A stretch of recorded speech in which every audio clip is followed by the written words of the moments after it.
Good evening दोस्तों। आज हम इतिहास विषय में बौद्ध धर्म और जैन धर्म के बारे में पढ़ने का प्रयास कर रहे हैं। तो इतिहास विषय के जो भी विद्यार्थी हैं वे इस जो फैक्चुअल वीडियोज़ हैं यानी डाटाबेस पे जो वीडियो हैं इसको अवश्य देखें। तो मैं गुजारिश करूँगा प्रत्येक कैंडिडेट से जो तैयारी कर रहे हैं आने वाली प्रतियोगी परीक्षा के लिए, वो बौद्ध धर्म और जैन धर्म कहीं से भी पढ़े, लेकिन इस जो नोट्स है इसको एक बारी अवश्य देखें। तो बगैर समय व्यतीत किए हुए मैं शुरू कर रहा हूँ बौद्ध धर्म को। ठीक है। और बौद्ध धर्म के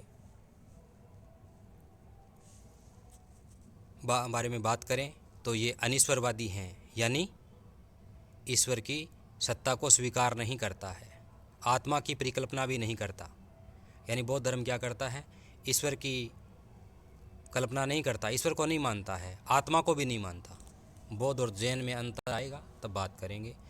बौद्ध धर्म क्या है, ईश्वर को भी नहीं मानता और आत्मा को भी नहीं मानता है। एशिया की ज्योति यानी लाइट ऑफ एशिया कहे जाते हैं गौतम बुद्ध। बुद्ध को कहा जाता है एशिया की ज्योति यानी लाइट ऑफ एशिया। अब गौतम बुद्ध के जन्म से संबंधित, गृह त्याग से संबंधित आदि जो कुछ प्रतीक चिन्ह हैं उनके बारे में बात कर लेते हैं। जैसे गौतम बुद्ध के जन्म का प्रतीक क्या है, डायरेक्ट क्वेश्चन आता है तो इसका उत्तर होता है कमल और सांड। जन्म का प्रतीक क्या है, कमल और सांड। उनके गृह त्याग का प्रतीक है घोड़ा। ज्ञान का प्रतीक है बोधि वृक्ष, जो कि उस समय पीपल का वृक्ष था, वर्तमान में कटा दिया गया है। निर्वाण यानी ज्ञान की प्राप्ति का प्रतीक है पद्म चिन्ह। मृत्यु का प्रतीक है स्तूप। जो बौद्धों के स्तूप होते हैं जो सम्राट अशोक के द्वारा बाद में बनाए गए थे, ये गौतम बुद्ध की मृत्यु का प्रतीक माने जाते हैं। तो बौद्ध धर्म के जो प्रतीक चिन्ह हैं उसकी बात करें तो जन्म का प्रतीक चिन्ह है कमल और सांड, गृह त्याग का प्रतीक चिन्ह है घोड़ा, ज्ञान का प्रतीक चिन्ह है बोधि वृक्ष, निर्वाण का यानी मोक्ष का प्रतीक चिन्ह है पद्म चिन्ह, मृत्यु का स्तूप। गौतम बुद्ध का जन्म होता है 563 ईसा पूर्व में। कब होता है, ईसा से 563 वर्ष पूर्व। कहाँ होता है, कपिल वस्तु के लुम्बिनी स्थान पर। लुम्बिनी वन है जो वर्तमान नेपाल में स्थित है। तो गौतम बुद्ध का जन्म कब होता है, 563 ईसा पूर्व में कपिल वस्तु के लुम्बिनी नामक स्थान पर होता है। उनके पिता थे शुद्धोधन, जो कि शाक्य गण के मुखिया थे। पिता कौन है, शुद्धोधन शाक्य गण के मुखिया हैं। 563 ईसा पूर्व में गौतम बुद्ध का जन्म कब होता है, 563 ईसा पूर्व में कपिल वस्तु के लुम्बिनी नामक स्थान पर। कहाँ होता है, 563 ईसा पूर्व में नेपाल के लुम्बिनी जो वन है वहाँ कपिल वस्तु के पास इनका जन्म हुआ। कब, 563 ईसा पूर्व में। इनके पिता कौन है, इनके पिता कौन थे, इनके पिता थे शुद्धोधन, जो कि शाक्य गण के मुखिया थे। माता कौन थी, महामाया भी कहती हैं और माया देवी भी कह सकती हैं। पिता शुद्धोधन, माता माया देवी या महामाया। ठीक है, जो इनके जन्म देने के तुरंत पश्चात मृत्यु को प्राप्त हो जाती हैं। तो इनके पालन पोषण का काम कौन करेगी, इनकी सौतेली माता कौन करेगी, सौतेली माता। सौतेली माता का नाम क्या था, प्रजापति गौतमी। प्रजापति गौतमी गौतम बुद्ध की सौतेली माता थी जो उसका पालन पोषण करती है। क्यों, क्योंकि उनको जन्म देने वाली माता कौन थी, माया देवी या महामाया, जो जन्म के तुरंत पश्चात मृत्यु को प्राप्त हो जाती हैं। पिता शुद्धोधन है और पत्नी माता है माया देवी। इनके बचपन का नाम क्या था, सिद्धार्थ। बचपन का नाम सिद्धार्थ। घोड़े का नाम क्या है, कंथक। घोड़े का नाम क्या है, कंथक। कंथक घोड़ा है किसका, सिद्धार्थ का। सिद्धार्थ का जो घोड़ा है उसका नाम है कंथक। सिद्धार्थ बड़ा होकर के क्या बनते हैं, बुद्ध। ठीक है। इनकी पत्नी का नाम यशोधरा। पत्नी का नाम क्या है, गौतम बुद्ध की पत्नी का नाम यशोधरा। और इनके घोड़े का नाम क्या है, कंथक। ये कई बार क्वेश्चन आता है। इनका विवाह 16 वर्ष की आयु में होता है। कहाँ होता है, कोल्य गणराज्य की राजकुमारी। कोल्य गणराज्य की राजकुमारी थी यशोधरा। कहाँ की राजकुमारी थी, कोल्य गणराज्य की राजकुमारी थी यशोधरा। यशोधरा कोल्य गणराज्य की राजकुमारी थी। तो पत्नी है यशोधरा, कहाँ की थी, कोल्य गणराज्य की राजकुमारी थी। और इनके साथ विवाह हुआ। उसके पश्चात क्या होता है, इनके एक पुत्र होता है जिसका नाम होता है राहुल। और जो सारथी होता है घोड़ा चलाने वाला उसका नाम था चन्ना। चना नहीं है, चन्ना। चन्ना नाम का घोड़ा चलाने वाला सारथी था। और पुत्र राहुल था, पत्नी यशोधरा थी, माता माया देवी, ठीक है ना। और खुद का बचपन का नाम सिद्धार्थ था। जो घोड़ा था उसका नाम था कंथक और घोड़े को चलाने वाला सारथी था उसका नाम था चन्ना, ठीक है। कपिल वस्तु की सैर पर जाते समय जब इनके बारे में भविष्यवाणी कर दी गई थी कि ये बड़ा होकर के एक सन्यासी बनेगा, तब जिनके पिता शुद्धोधन ने क्या किया, जो सांसारिक वस्तु है उनसे ज़्यादातर दूरी बनाए रखी और सांसारिक जीवन में उलझाए रखा। लेकिन एक समय ऐसा भी आया जब कपिल वस्तु की यात्रा पर ये निकले, उस समय माहौल शांतिपूर्वक बना दिया गया था। मतलब कोई भी सुखी कोई भी दुखी नहीं मिलेगा, इस प्रकार के जो माहौल है जो अट्रैक्टिव हो गए, किसमें, जो संन्यास की गति में आकर्षित होते हैं, उस प्रकार के दृश्यों को दूर कर दिया गया। बावजूद इसके उन्होंने 4 दृश्य देखे। कौन कौन से 4 दृश्य देखे थे? क्वेश्चन आता है, गौतम बुद्ध ने जब 4 दृश्य देखे जिसके पश्चात उनका हृदय परिवर्तन हुआ, तो कौन कौन से दृश्य थे? पहला दृश्य था बूढ़ा व्यक्ति, दूसरा बीमार व्यक्ति, तीसरा मृत व्यक्ति और चौथा था सन्यासी। इन 4 दृश्यों ने उसके जीवन को परिवर्तित कर दिया और उसके पश्चात गौतम बुद्ध ने सन्यास का मार्ग अपना लिया था। उन्होंने देखा कि व्यक्ति बूढ़ा होता है, इसका मतलब मैं भी बूढ़ा होऊंगा। बीमार देखा तो बीमार के बाद में लगा कि बूढ़ा होने के पश्चात व्यक्ति बीमार होता है तो मैं भी एक दिन बीमार होऊंगा। उसके पश्चात मृत व्यक्ति को ले जाते हुए देखा, तब गौतम बुद्ध को लगा मैं बूढ़ा भी होऊंगा, बीमार भी होऊंगा और एक दिन मरना भी पड़ेगा। तुरंत पश्चात सन्यासी को देखकर उन्हें लगा कि ये व्यक्ति है इन तीनों प्रकार की अवस्थाओं से निजात दिला सकता है। यानी सांसारिक आवागमन से मुक्ति दिलाने का मार्ग केवल सन्यास ही है और सन्यास के द्वारा ही मैं इस आवागमन से मुक्ति पा सकता हूँ। तथा गौतम बुद्ध ने क्या किया? सन्यास ग्रहण करने की इच्छा जाहिर की। अब कुछ टर्मिनोलॉजी है, कुछ परिभाषाएं हैं, उसके बारे में बात करते हैं। गौतम बुद्ध के द्वारा जब गृह त्याग किया गया, घर छोड़ा गया, तो उस क्रिया को क्या कहते हैं? गृह त्याग को महाभिनिष्क्रमण कहते हैं। उस समय उसकी आयु 29 वर्ष की थी। प्रभावित हो चुके थे संन्यास मार्ग को देखते हुए। और महाभिनिष्क्रमण कब करते हैं? घर त्याग कब करते हैं संन्यास प्राप्त करने के लिए? 29 वर्ष की आयु में। आगे संन्यास प्राप्त करने के लिए उन्होंने एक गुरु धारणा भी की। उस गुरु का नाम क्या आता है? आलार कालाम। आलार कालाम गुरु है इनके। वैशाली के सांख्य दर्शन मतावलंबी है बुद्ध के प्रथम गुरु। क्वेश्चन आता है, बुद्ध के प्रथम गुरु कौन से पंथ से थे? तो सांख्य दर्शन से। कौन से थे? सांख्य दर्शन के मतावलंबी थे। इनके जो प्रथम गुरु थे आलार कालाम।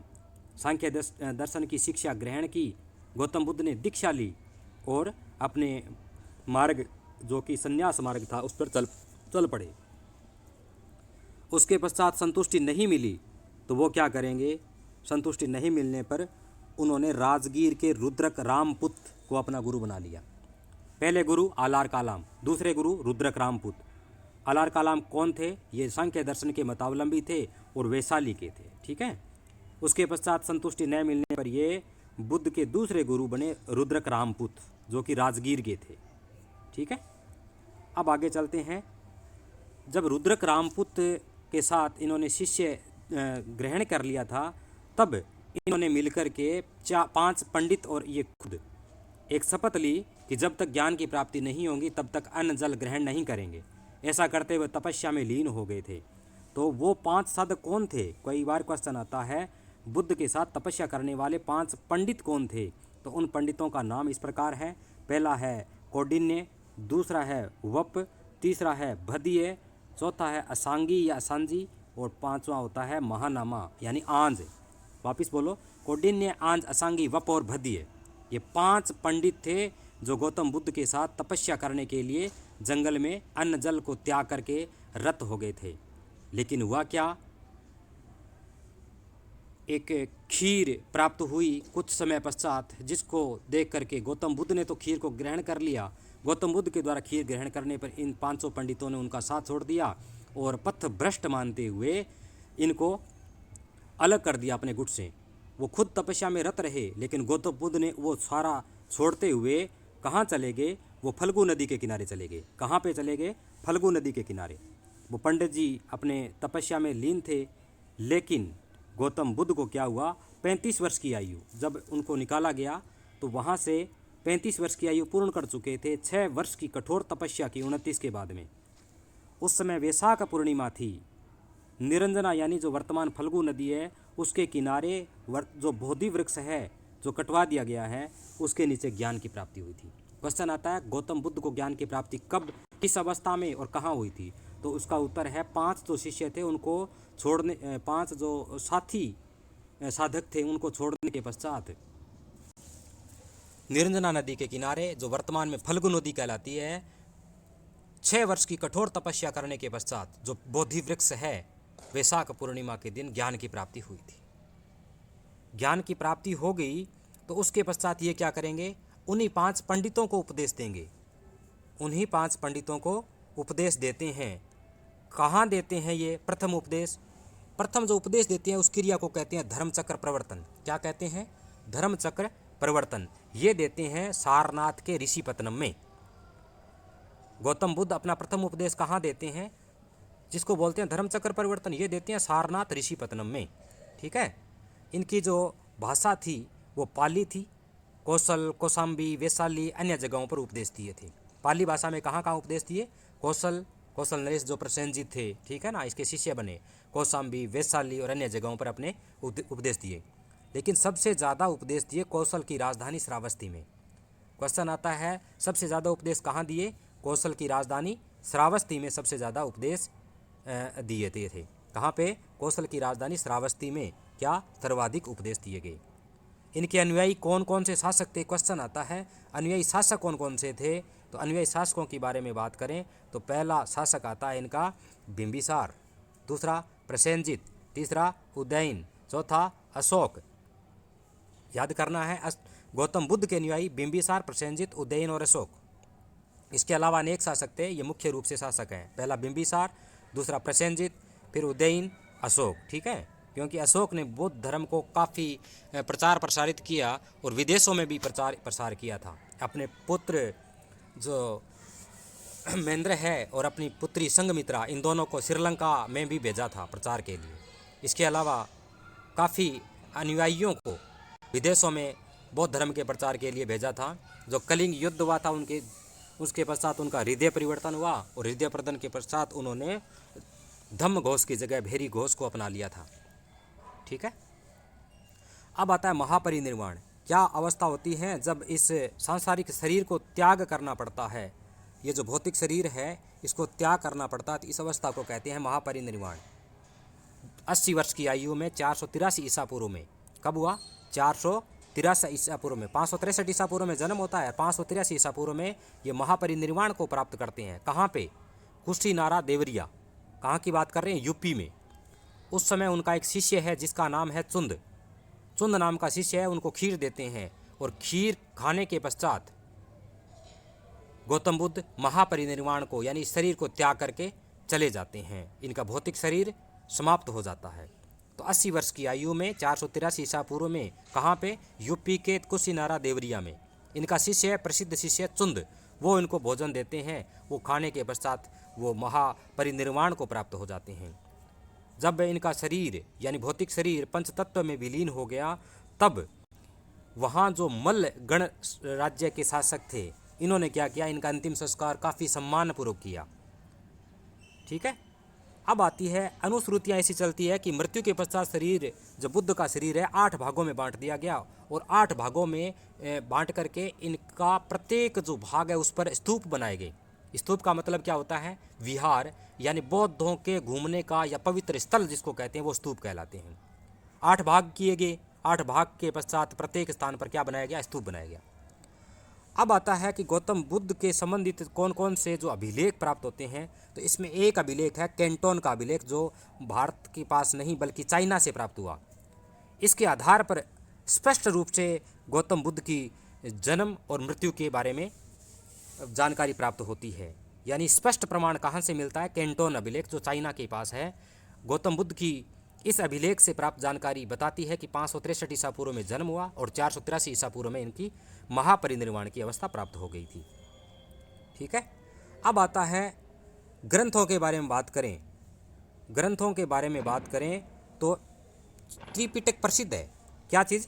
त्रिपिटक प्रसिद्ध है। कहाँ के? बौद्ध धर्म के। कौन कौन से? विनय पिटक, सुत पिटक और अभिधम पिटक। पिटक का मतलब क्या होता है? पिटारी से। पिटारी का मतलब एक बॉक्स से यानी संदूक से, जिसके अंतर्गत क्या होते हैं? विनय यानी सविनय पूर्वक जो भी आदेश थे वो इसमें शामिल है। सुत पिटक और अभिधम पिटक, इस प्रकार इनमें धम्म की जो शिक्षा दी गई थी, इन सभी का उल्लेख इन तीनों से मिलता है। ये पाली भाषा में लिखे गए त्रिपिटक, ठीक है। तीन पेटियां जो भी कह सकते हैं, विनय पिटक, सुत पिटक और अभिधम पिटक। बौद्ध धर्म में पुनर्जन्म की मान्यता है। यद्यपि ईश्वर और आत्मा को नहीं मानता है, लेकिन पुनर्जन्म को बौद्ध धर्म मानता है। किसको मानता है भाई? पुनर्जन्म को मानता है बौद्ध धर्म। ईश्वर को नहीं मानता, आत्मा को नहीं मानता, लेकिन पुनर्जन्म को मानता है। अब जो निर्वाण की अवस्था है, क्या होती है? तृष्णा के क्षीण हो जाने की अवस्था। अपने शरीर में कितनी भी प्रकार की जो शारीरिक मानसिक इच्छाएं होती है, उन सभी की समाप्ति की अवस्था क्या कहलाती है? निर्वाण कहलाती है।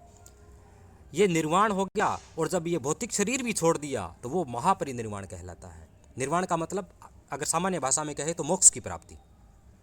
लेकिन मोक्ष की प्राप्ति जब शरीर भी छोड़ दिया तब वो महापरिनिर्वाण हो जाता है। इसके सिद्धांत है विश्व दुखों से भरा हुआ है। चार व्यवस्था होती है: सर्व दुखम, दुख समुदाय, दुख निरोध और दुख निरोधगामी प्रतिपदा। ठीक है, तो ये जो सिद्धांत है विश्व दुखों से भरा हुआ है, ये सिद्धांत बुद्ध ने उपनिषदों से लिया। कहाँ से लिया बुद्ध ने? उपनिषदों से। ये संसार किससे भरा हुआ है? सर्व दुखम, ये दुख से भरा हुआ है संसार। ये कोटेशन है, उपनिषद है, वहाँ से लिया गया है। अब इसके अनुयायी कितने प्रकार के होते हैं बौद्ध धर्म में, तो उसके बारे में बताया गया है। तो पहला अनुयायी की बात करें, अनुयायी की बात करें तो वो एक तो होता है भिक्षुक, दूसरा होता है उपासक। भिक्षु कौन होते हैं? भिक्षु कौन होते हैं? भिक्षुक होते हैं सन्यासी। और उपासक कौन से होते हैं? गृहस्थ। अनुयायी कितने प्रकार के हो गए? एक तो भिक्षुक होते हैं जो सन्यासी साधु रूप में रहते हैं, लेकिन जो गृहस्थ जीवन अपनाते हैं वो उपासक कहलाते हैं, यानी उपासना करते हैं। बौद्ध संघ, संघ का मतलब एक पवित्र एक संगठन बनाया गया था, वो बौद्ध संघ था। और उसमें शामिल होने के लिए जो न्यूनतम आयु थी वो क्या कहलाती? कितनी थी? 15 वर्ष की। न्यूनतम आयु कितनी निर्धारित थी? 15 वर्ष की आयु निर्धारित थी। कितनी? 15 वर्ष की। और 15 वर्ष की आयु जब प्रवेश करने की थी तो इस आयु को यानी इस क्रिया को क्या कहते थे? इस क्रिया को कहते थे उपसंपदा। उपसंपदा का क्या मतलब हुआ? बौद्ध संघ में शामिल होने के लिए न्यूनतम 15 वर्ष की आयु थी, और इस क्रिया को क्या कहते हैं? उपसंपदा कहा जाता था। अब त्रिरत्न की बात करें बौद्ध धर्म में, बौद्ध संघ में, तो उसके बारे में ये आता है। त्रिरत्न कौन कौन से हैं बौद्ध धर्म के? बौद्ध धर्म के त्रिरत्न कौन कौन से हैं? तो बात करें, पहला बुद्धम शरणम गच्छामि, दूसरा संगम धम्मम शरणम गच्छामि, तीसरा संगम शरणम गच्छामि। यानी बुद्धम शरणम गच्छामि, धम्मम शरणम गच्छामि, संगम शरणम गच्छामि। ये क्या है? बौद्ध धर्म के त्रिरत्न है। बुद्धम शरणम गच्छामि, धम्मम शरणम गच्छामि, संगम शरणम गच्छामि।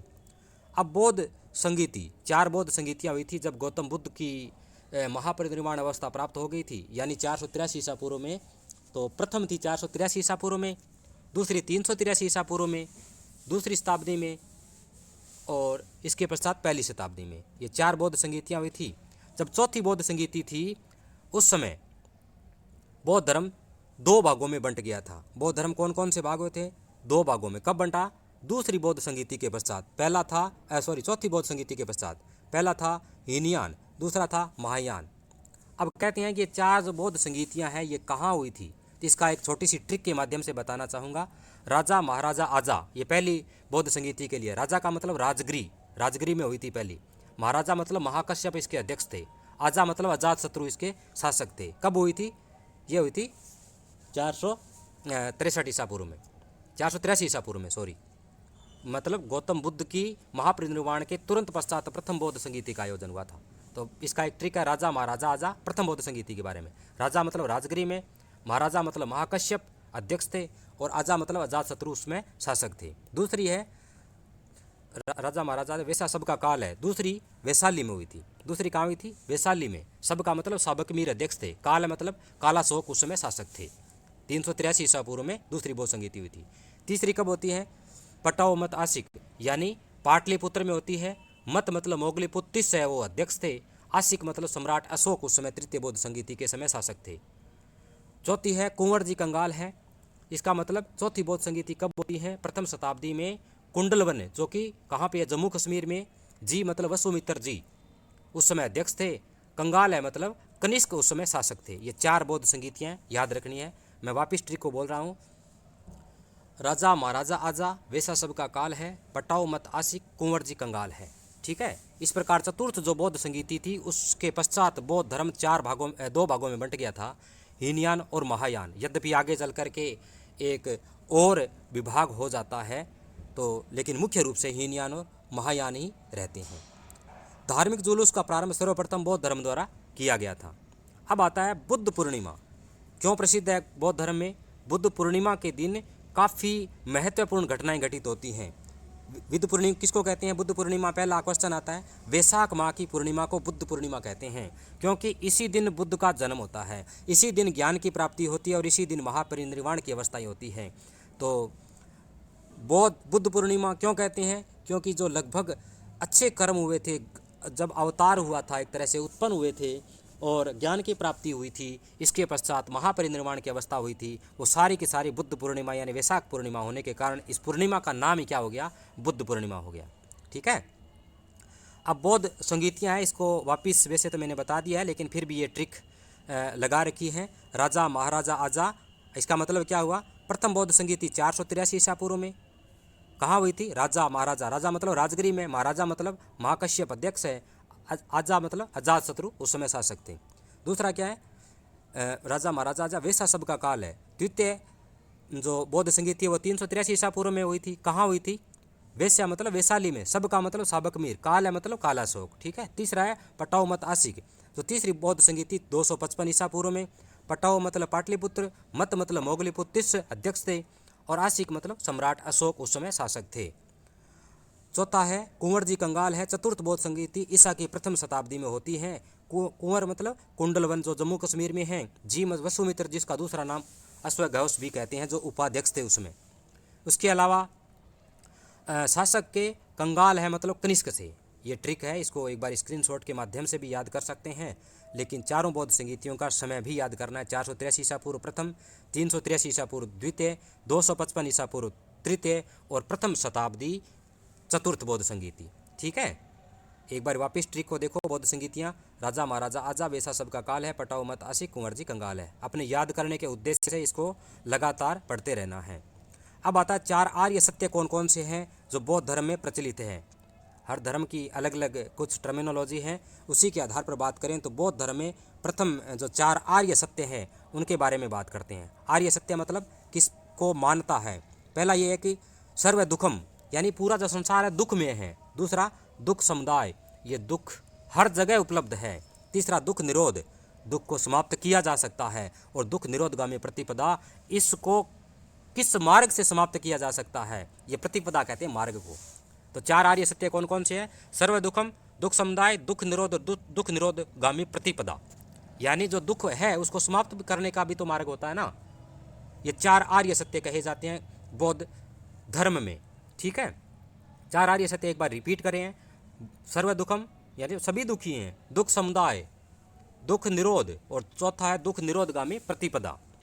ये चारों सांसारिक दुख से संबंधित है, जिसके निवारणार्थ यानी ये जो दुख निरोधगामी प्रतिपदा है उसके लिए कौन सा मार्ग है कि दुख दूर किया जा सकता है, तो वो मार्ग कौन सा होगा? उसको कहते हैं अष्टांगिक मार्ग, यानी 8 अंगों वाला मार्ग है। कौन कौन से हैं? सम्यक दृष्टि, बात करते हैं सम्यक दृष्टि। पहला है सम्यक दृष्टि। दूसरा है मतलब दृष्टि, आंखों की जो ज्योति है वो उसको सम्यक तरह से होना चाहिए। सम्यक मतलब जिसको बोलेंगे मध्यम प्रतिपदा, मध्यम मार्ग जिसको बोलते हैं, न ज़्यादा न कम। ठीक है। सभी को समान दृष्टि से सम्यक दृष्टि। सम्यक वाणी, वाणी का बोलने का जो उच्चारण प्रकृति है वो भी समान होनी चाहिए। तीसरा सम्यक संकल्प भी सही होना चाहिए। सम्यक कर्मांत, कर्म करने की जो विधि है वो भी न ज़्यादा न अति। व्यायाम, सम्यक आजीव, सम्यक स्मृति और सम्यक समाधि, ये 8 प्रकार के मार्ग हैं। इनके माध्यम से ही क्या किया जा सकता है? इनके माध्यम से ही निर्वाण की प्राप्ति की जा सकती है। एक बार अष्टांगिक मार्ग को वापिस रिपीट करते हैं। सम्यक दृष्टि, वापिस बोलता हूँ मैं, सम्यक दृष्टि, सम्यक संकल्प, सम्यक वाणी, सम्यक संकर्मांत, सम्यक आजीव, सम्यक व्यायाम, सम्यक स्मृति और सम्यक समाधि। वापिस देखो, सम्यक दृष्टि, सम्यक संकल्प, सम्यक वाणी, सम्यक कर्मांत, सम्यक आजीव, सम्यक व्यायाम, सम्यक स्मृति और सम्यक समाधि। ये क्या चीज़ है? अष्टांगिक मार्ग। क्या होते हैं अष्टांगिक मार्ग? जो दुख है ना, दुख निरोधगामी प्रतिपदा, इसका मार्ग बताते हैं अष्टांगिक मार्ग के माध्यम से। ठीक है। बुद्ध मतानुसार इस मार्ग से भव तृष्णा नष्ट होकर, भव का मतलब संसार में जो जीने की इच्छा है उसको भव तृष्णा कहते हैं, इच्छा नष्ट हो जाती है तो निर्वाण की प्राप्ति हो जाती है। निर्वाण का मतलब क्या होता है? दीपक का बुझाना। दीपक का मतलब क्या? जो इच्छाएं हैं वो समाप्त हो गई तो दीपक बुझ गया। इसका मतलब जीते जी ही निर्वाण की प्राप्ति की जा सकती है, लेकिन जब शरीर ही त्याग दिया निर्वाण के पश्चात वो महापरिनिर्वाण कहलाता है। अब आता है 10 शील, जो प्रत्येक व्यक्ति हैं जो अपने निर्वाण को प्राप्त करने के उद्देश्य से कर्मशील है, उसको 10 शीलों का अनुसरण करना चाहिए। तो इसमें 10 शील कौन कौन से हैं? पहला शील है 10 शील कौन कौन से हैं? पहला अहिंसा, यानी अहिंसा सभी जानते हैं, महात्मा गांधी के द्वारा पंच महाव्रत जो अपनाए गए थे उसी यहीं से अपनाए गए थे। तो वो कौन कौन से हैं? पहला अहिंसा, सॉरी मैं रिपीट कर रहा हूँ, पहला अहिंसा, दूसरा सत्य, तीसरा ऐस्त्य, ऐस्त्य का मतलब होता है चोरी नहीं करना, चौथा अपरिग्रह, अपरिग्रह कहते हैं किसी चीज़ का संग्रह नहीं करना, इकट्ठा नहीं करना, और ब्रह्मचर्य सभी जानते हैं। ब्रह्मचर्य का मतलब क्या होता है? मैं एक कोटेशन के माध्यम से वापस बताना चाहूँगा। स्मरणम कीर्तनम केली प्रेक्षणम गुप्त भाषणम संकल्प अध्यवसायश्च क्रिया निवर्ति रेच इदम अब्रह्मचर्यम विपरीत ब्रह्मचर्यम कथ्यते। यानी ये जो स्मरण कीर्तन, यह मतलब किसी के बारे में सोचना, किसी के बारे में बातें करना, केली प्रेक्षणम गुप्त रूप से देखना, गुप्त भाषणम यानी छुप छुप के बातें करना, प्रेक्षणम गुप्त भाषणम संकल्प किसी के बारे में अवधारणा बना लेना, ये सारे के सारे क्या होते हैं? अब्रह्मचर्य होते हैं। और इन सभी का विपरीत जो होता है वो ब्रह्मचर्य कहलाता है। ये काफ़ी लंबी कोटेशन है, आचार्य चरक के द्वारा प्रतिपादित की गई थी। ठीक है। तो उसी समय 10 शील है, 10 शीलों में अहिंसा, सत्य, ऐस्त्य, अपरिग्रह, ब्रह्मचर्य, जो पंच महाव्रत आते हैं उसमें ये आगे। इसके अलावा भी कौन कौन से हैं? जिसमें पहला आता है मद्य निषेध। इसका मतलब शराब का सेवन नहीं करना। मद्य निषेध का मतलब क्या होता है? शराब का सेवन नहीं करना। मद्य निषेध का मतलब क्या हुआ? शराब का सेवन नहीं करना।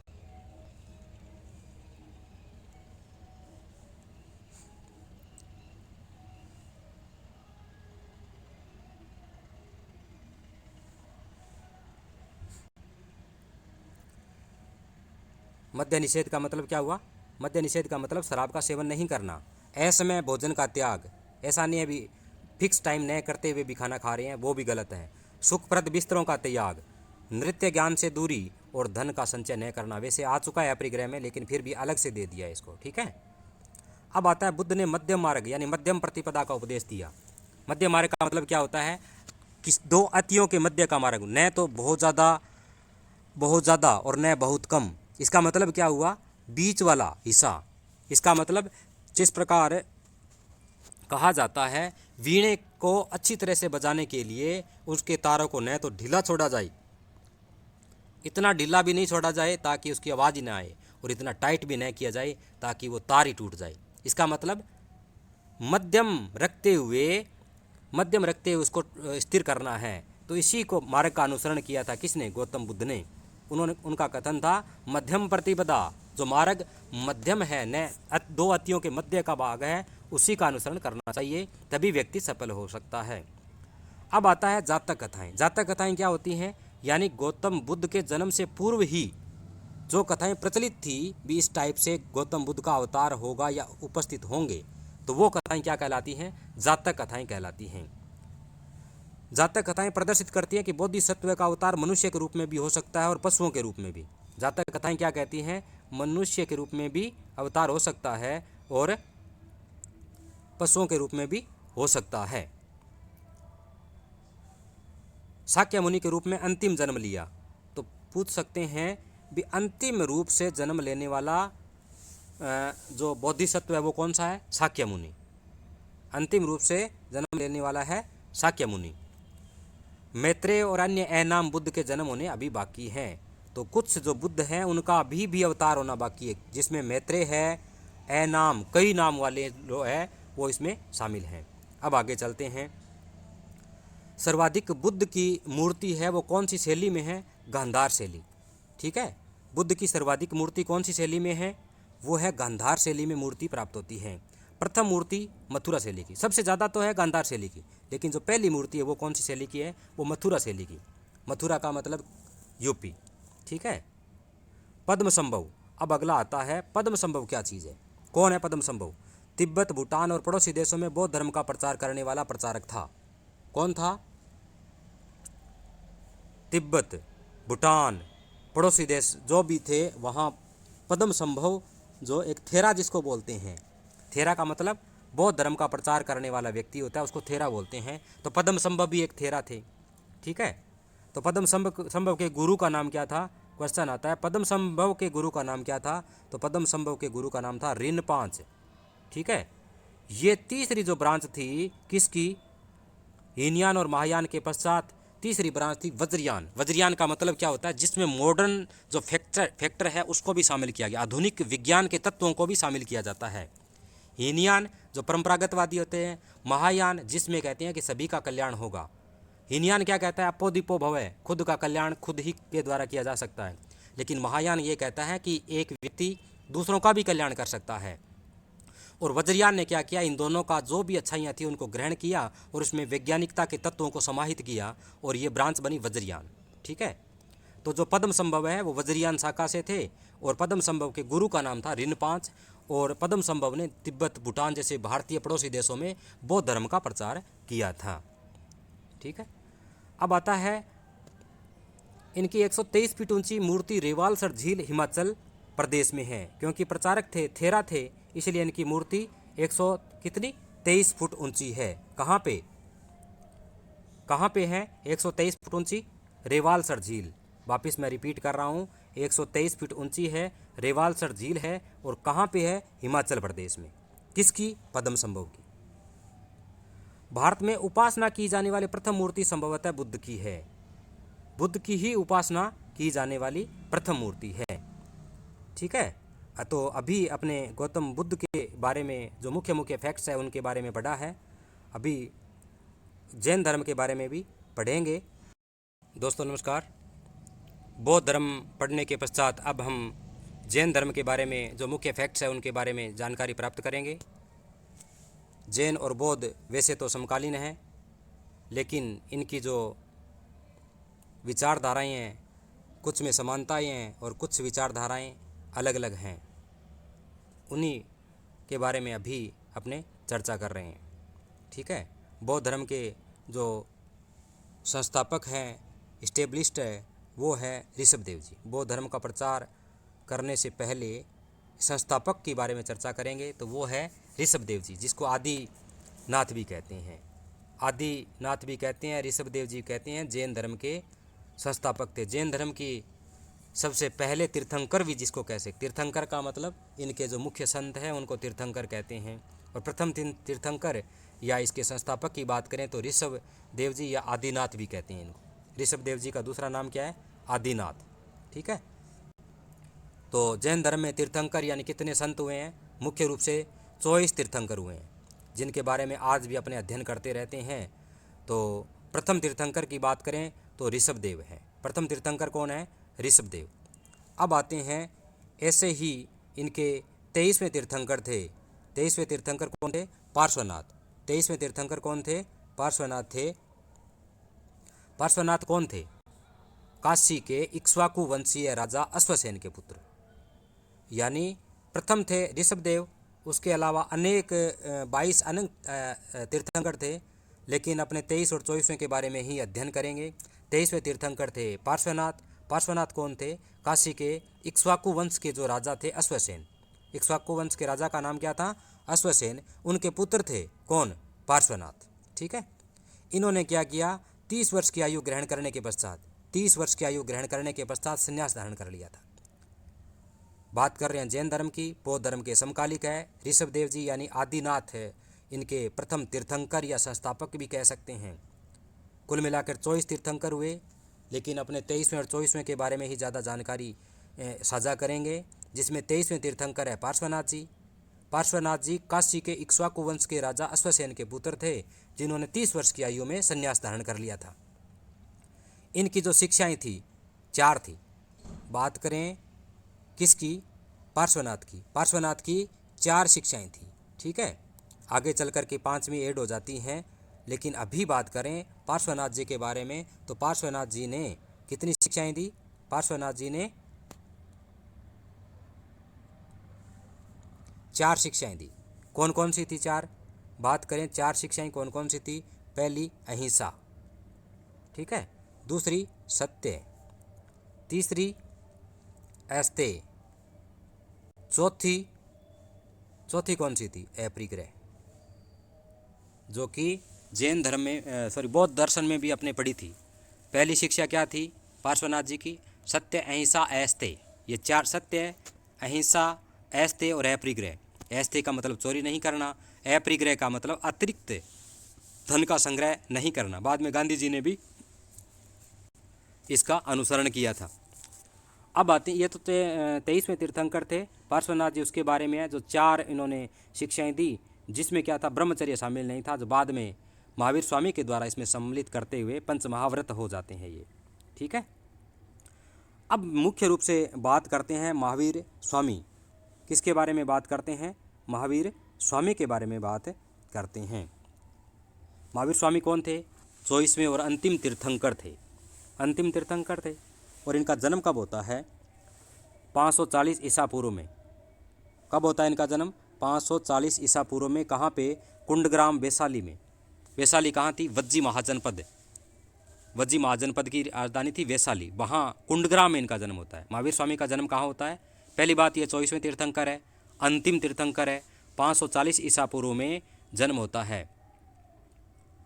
जो गौतम बुद्ध है उनका जन्म 563 ईसा पूर्व में है। इसका मतलब क्या हुआ? गौतम बुद्ध का जन्म महावीर स्वामी से पहले हो जाता है। ठीक है, 563 और ये 540 में होते हैं, इसका मतलब 23 साल बड़े हैं। कौन? महावीर स्वामी छोटे हैं और गौतम बुद्ध बड़े हैं। कहाँ होता है इनका जन्म? 540 ईसा पूर्व में, कुंडग्राम, वैशाली, जो कि वज्जी महाजनपद में स्थित है। ठीक है, इनके पिता सिद्धार्थ। किसके पिता? बात कर रहे हैं महावीर स्वामी की। महावीर स्वामी के पिता का नाम है सिद्धार्थ। महावीर स्वामी के पिता का नाम क्या है? सिद्धार्थ। उधर सिद्धार्थ कौन थे? गौतम बुद्ध के बचपन का नाम सिद्धार्थ था। और इनके पिता जो सिद्धार्थ है वो कौन से कुल के थे? ज्ञात्रिक कुल के। महावीर स्वामी 24वें तीर्थंकर, 540 ईसा पूर्व, कुंडग्राम, वैशाली, वज्जी जनपद में इनका जन्म। पिता सिद्धार्थ जो कि ज्ञात्रिक कुल के थे। और इनकी माता का नाम क्या था? इनकी माता थी त्रिशल्ला। इनकी माता का नाम क्या था? इनकी माता थी त्रिशल्ला। इनकी माता थी त्रिशल्ला। इनकी माता थी त्रिशल्ला, जो कि लिच्छवी राजा चेट्टक की बहन थी। पत्नी यशोदा। माता त्रिशल्ला, पिता सिद्धार्थ और पत्नी यशोदा। और गौतम बुद्ध की पत्नी का नाम था यशोधरा। यशोदा है वो महावीर स्वामी, यशोधरा है वो गौतम बुद्ध। ठीक है, तो महावीर स्वामी के बारे में वापस बात करें, 24वें तीर्थंकर है, जैन धर्म के अंतिम तीर्थंकर है। 540 ईसा पूर्व में कुंडग्राम, वैशाली में इनका जन्म वज्जी महाजनपद में होता है। इनके पिता जो ज्ञात्री कुल के थे वो सिद्धार्थ, माता त्रिशला जो लिच्छवी राजा चेट्टक की बहन थी, पत्नी यशोदा, और पुत्री थी इनकी प्राप्ति। जैसे गौतम बुद्ध के पुत्र का नाम राहुल था और इनकी पुत्री का नाम अर्णोजा प्रियदर्शनी। क्या नाम था? अर्णोजा प्रियदर्शनी। अर्णोजा प्रियदर्शनी इनकी पुत्री का नाम था महावीर स्वामी की, जिसकी शादी हुई थी जामाली के साथ। इसका मतलब दामाद हो गए जामाली। किसके? महावीर स्वामी के। महावीर स्वामी के दामाद का नाम जामाली। जो प्रथम अनुयायी भी बने, महावीर स्वामी के प्रथम अनुयायी या शिष्य कौन बने? वो जामाली अपने दामाद थे। 24वें तीर्थंकर महावीर स्वामी, जन्म 540 ईसा पूर्व में, कुंडग्राम, वैशाली, वज्जी जनपद में। पिता सिद्धार्थ, माता त्रिशला, पत्नी यशोदा, पुत्री अर्णोजा प्रियदर्शनी और दामाद जामाली। दामाद है वो आगे चल कर के प्रथम शिष्य बनते हैं महावीर स्वामी के। 30 वर्ष की आयु में बड़े भाई नंदीवर्तन से अनुमति लेकर के संन्यास धारण करते हैं। 30 वर्ष की आयु में। उधर 30 वर्ष की आयु में पार्श्वनाथ जी भी संन्यास धारण करते हैं। महावीर स्वामी भी 30 वर्ष की आयु में क्या करते हैं? संन्यास धारण करते हैं। कितनी वर्ष की आयु में धारण करते हैं? 30 वर्ष की आयु में। 30 वर्ष की आयु हुई और इन्होंने संन्यास धारण कर लिया। ज्ञान की प्राप्ति कब होती है? ज्ञान की प्राप्ति कब होती है?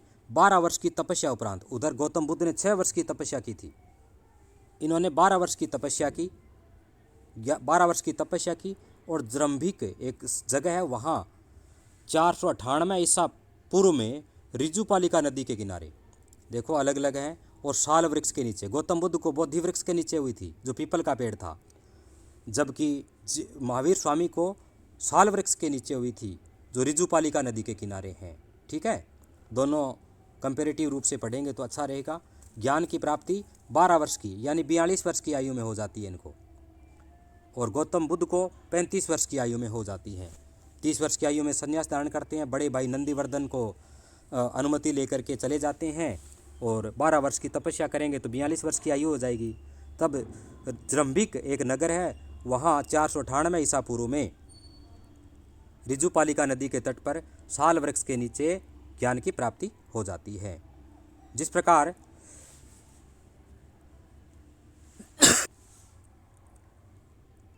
बौद्ध धर्म में ज्ञान की प्राप्ति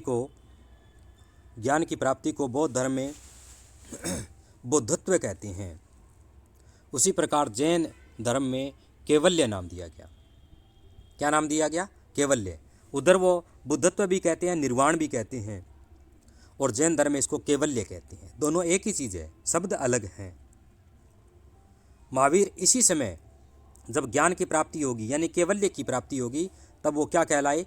जिन कहलाए। क्या कहलाए? जिन। जिन का मतलब विजेता। अरहत कहलाए यानी पूज्य हो गए। निर्ग्रंथ कहलाए, बंधनहीन हो गए, यानी जो इंद्रिय बंधन है उनसे मुक्त हो गए थे। आँख, नाक, कान, त्वचा जो भी है पंच महाभौतिक अवस्थाओं से दूर हो गए थे। तो कब हो गए थे? 498 ईसा पूर्व में ऋजुपालिका नदी के किनारे जृंभिक के निकट साल वृक्ष के नीचे 12 वर्ष की तपस्या के पश्चात कैवल्य की प्राप्ति होगी। और जैसे ही कैवल्य यानी ज्ञान की प्राप्ति हुई, तब वो क्या कहलाए? क्वेश्चन आता है तो वो जिन, अरहत और निर्ग्रंथ कहलाए। जिन का मतलब क्या होता है? विजेता, जिसने जीत लिया है स्वयं को। अरहत पूज्य, जो पूजने योग्य हो गए। निर्ग्रंथ यानी किसी भी प्रकार की इच्छा रहित हो गए, तो वो निर्ग्रंथ हो गए। ठीक है। अब आता है इनके उपदेश। इनके उपदेश अर्धमागधी भाषा में दिए गए। जिस प्रकार गौतम बुद्ध ने उपदेश किस में दिए? पाली भाषा में। तो इनके उपदेश अर्धमागधी भाषा में दिए गए थे। कौन सी भाषा की बात कर रहे हैं? अर्धमागधी भाषा में उपदेश दिए। किसने? महावीर स्वामी ने। इनके अनुयायी भी निर्ग्रंथ कहलाए। प्रथम जैन भिक्षुणी थी दधिवाहन की पुत्री चंपा। इनकी वापिस करते हैं बात। प्रथम जैन भिक्षुणी कौन थी? दधिवाहन की पुत्री चंपा थी। भिक्षु अनेक थे, लेकिन प्रथम जो भिक्षुणी की बात करें तो वो थी चंपा। चंपा कौन थी? दधिवाहन की पुत्री थी। महावीर ने शिष्यों को 11 गणधरों में विभाजित कर दिया, यानी डिवाइडेशन कर दिया था अपने शिष्यों का। कितने भागों में? 11 भागों में। तो प्रत्येक भाग क्या कहलाता था? गणधर कहलाता था। ठीक है। शिष्य थे कई, उनकी संख्या को 11 भागों में अलग अलग तरीके से बांट दिया था, और प्रत्येक भाग क्या कहलाता था? गणधर कहलाता था। ठीक है। आर्य सुधर्मा। आर्य सुधर्मा एक गणधर है। आर्य सुधर्मा, आर्य सुधर्मा महावीर की मृत्यु के बाद जीवित एकमात्र गंधर्व जो जैन धर्म का प्रथम थेरा था। यानी जिस प्रकार बौद्ध धर्म में भी थेरा है, उसी प्रकार है। थेरा मतलब प्रचारक, उपदेशक, यानी उसी प्रकार जैन धर्म में भी थेरा थे। तो गौतम बुद्ध के पश्चात अपने जैन धर्म पढ़ रहे हैं, और जैन धर्म यानी महावीर जैन की जब मृत्यु हो गई थी, यानी जब वो कैवल्य को प्राप्त हो गए थे, उस समय केवल एकमात्र थेरा थे, प्रथम थेरा। कौन थे? आर्य सुधर्मा। ठीक है। वो ही जीवित बचे थे, और सभी मृत्यु को प्राप्त हो गए थे। अब आता है तीर्थंकर, प्रतीक चिन्ह और कर्म। यानी इन जैन धर्म में जो 24 तीर्थंकर हुए हैं, उनमें मुख्य जो तीर्थंकर हैं उनके लिए कुछ प्रतीकों का उपयोग करते हैं। ठीक है, ये याद रखना है। क्वेश्चन आता है डायरेक्ट, किस तीर्थंकर का कौन सा प्रतीक चिन्ह है? तो मैं वापस रिपीट कर रहा हूँ इस बात को। प्रथम जो तीर्थंकर है ऋषभ देव जी, जिसका दूसरा नाम आदिनाथ है, उनका प्रतीक चिन्ह था सांड। ठीक है, प्रथम तीर्थंकर का प्रतीक चिन्ह है सांड। दूसरे थे अजीतनाथ जी। अजीतनाथ जी, उनका प्रतीक चिन्ह है हाथी। पहले का ऋषभ देव जी का प्रतीक चिन्ह है सांड। अजीतनाथ जी जो दूसरे हैं उनका प्रतीक चिन्ह है हाथी। और तीसरा आता है इसमें संभव। तीसरे तीर्थंकर कौन थे? संभव, जिनका प्रतीक चिन्ह है घोड़ा। वापिस रिपीट करो। प्रथम तीर्थंकर ऋषभ देव जी आदिनाथ, जिनका प्रतीक चिन्ह है सांड। दूसरे अजीतनाथ जी, जिनका प्रतीक चिन्ह है हाथी। तीसरे संभव, जिनका प्रतीक चिन्ह है घोड़ा। ठीक है, उसके पश्चात अनेक है, लेकिन मुख्य मुख्य जो तीर्थंकर है उनके प्रतीक चिन्ह के बारे में अपने अध्ययन करेंगे। सातवें आते हैं संपार्श्व। सातवें कौन आते हैं? संपार्श्व। देखो, स से सात और स से संपार्श्व। उनका प्रतीक भी स से स्वास्तिक। स्वास्तिक क्या होता है?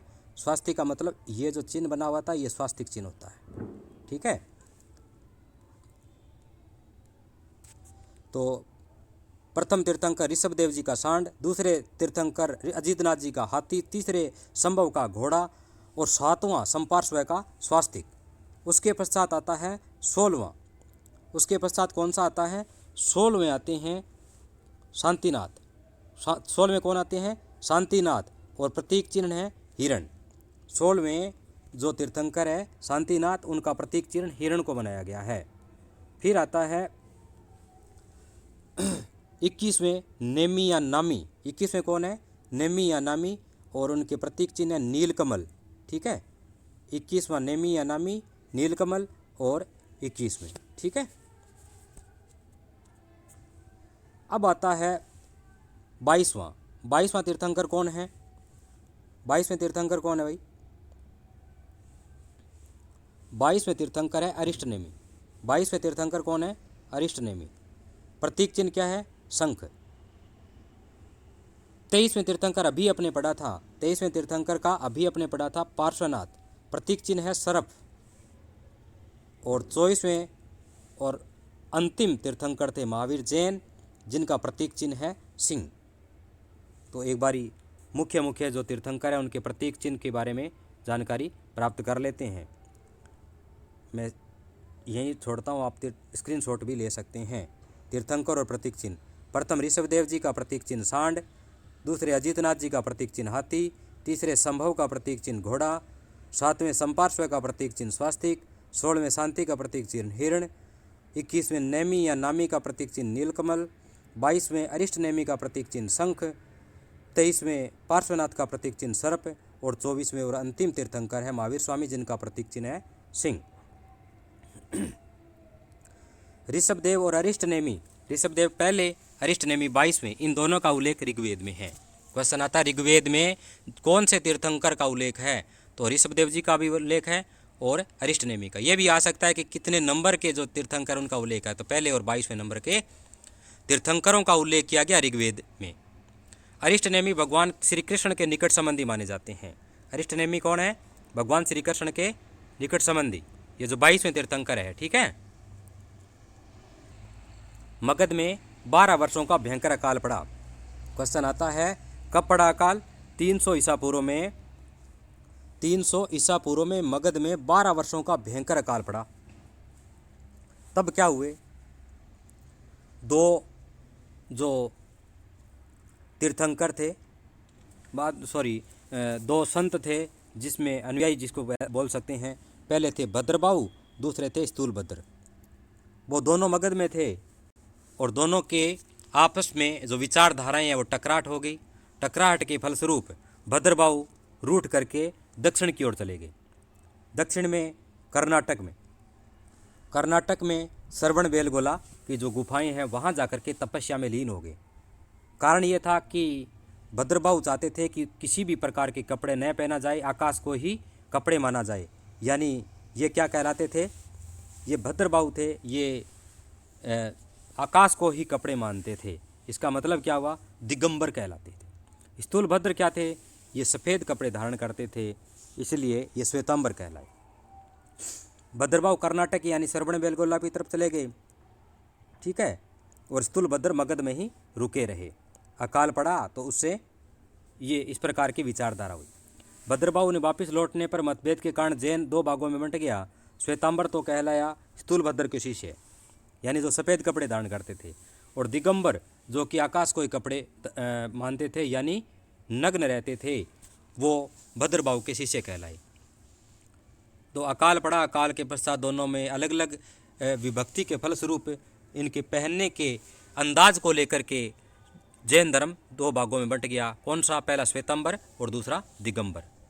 अब आती है जैन संगीतियाँ। जिस प्रकार बौद्ध धर्म में 4 संगीतियाँ थी, उसी प्रकार जैन धर्म में भी 2 संगीतियाँ प्रसिद्ध हैं।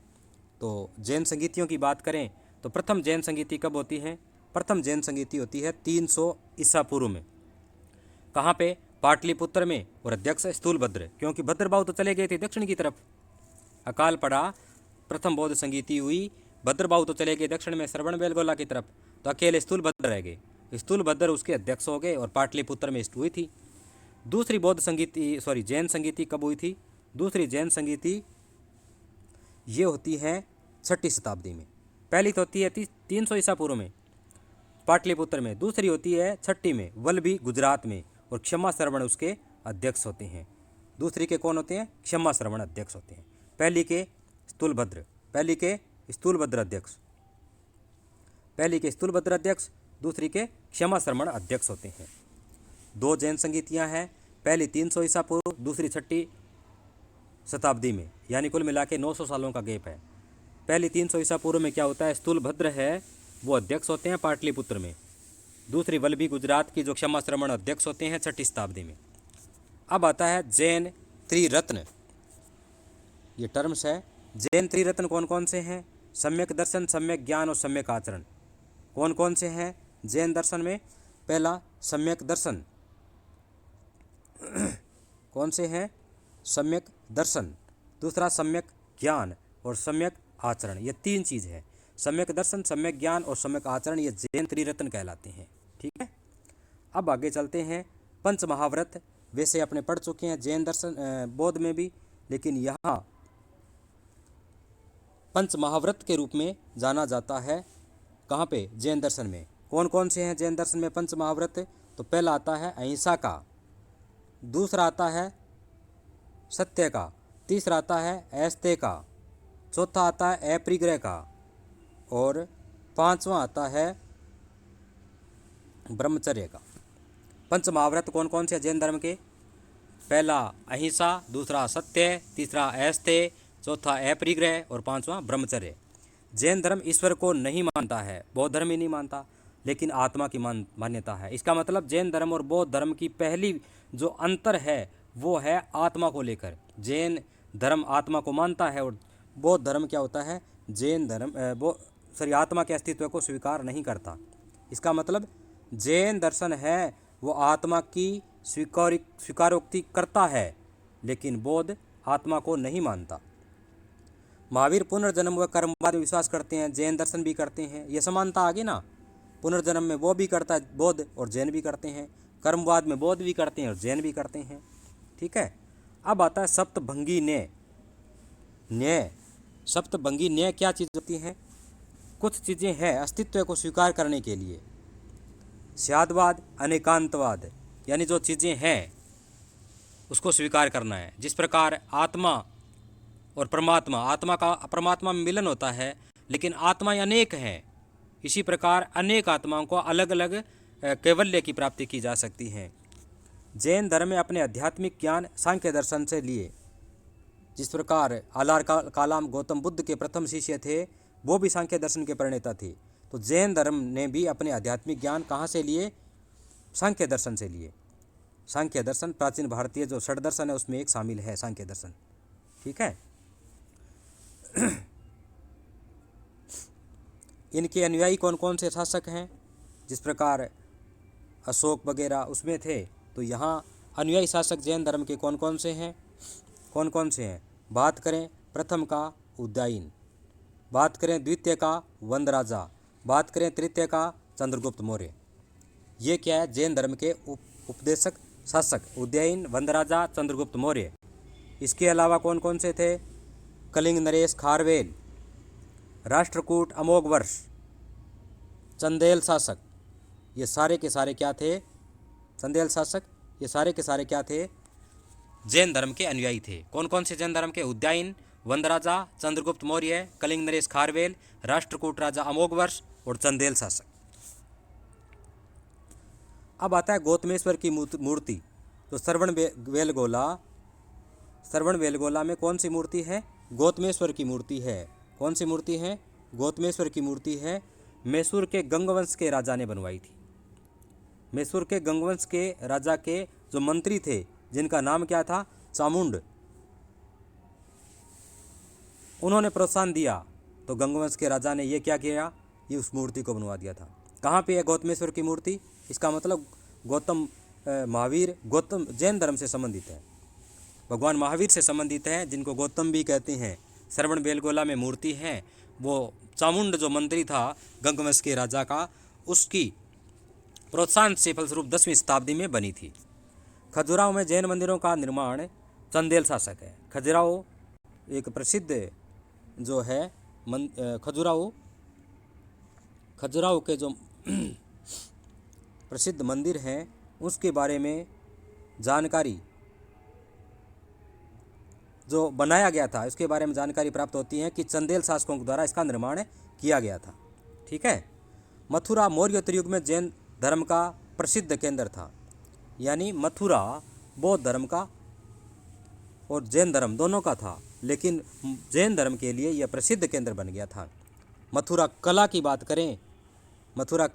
करें तो उसका संबंध भी किससे है? जैन धर्म से है। मथुरा कला का संबंध भी।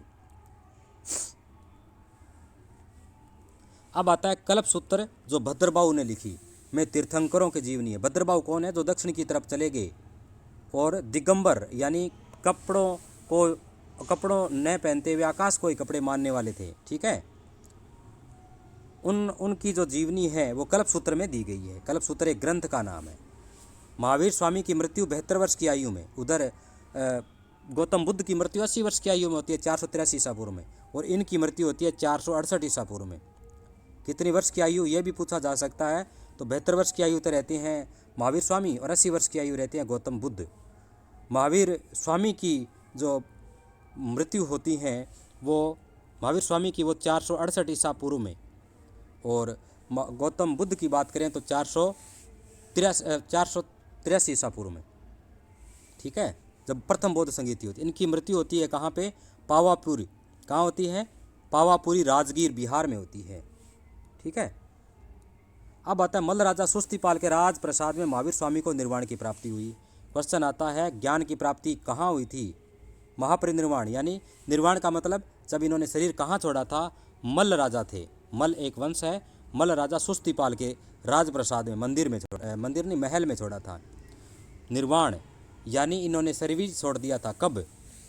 सुस्तिपाल के राज दरबार में महावीर स्वामी के द्वारा त्याग कर दिया गया था। तो अभी महावीर स्वामी के बारे में अपने पढ़ा, जैन धर्म के बारे में, बौद्ध धर्म के बारे में पहले पढ़ चुके हैं।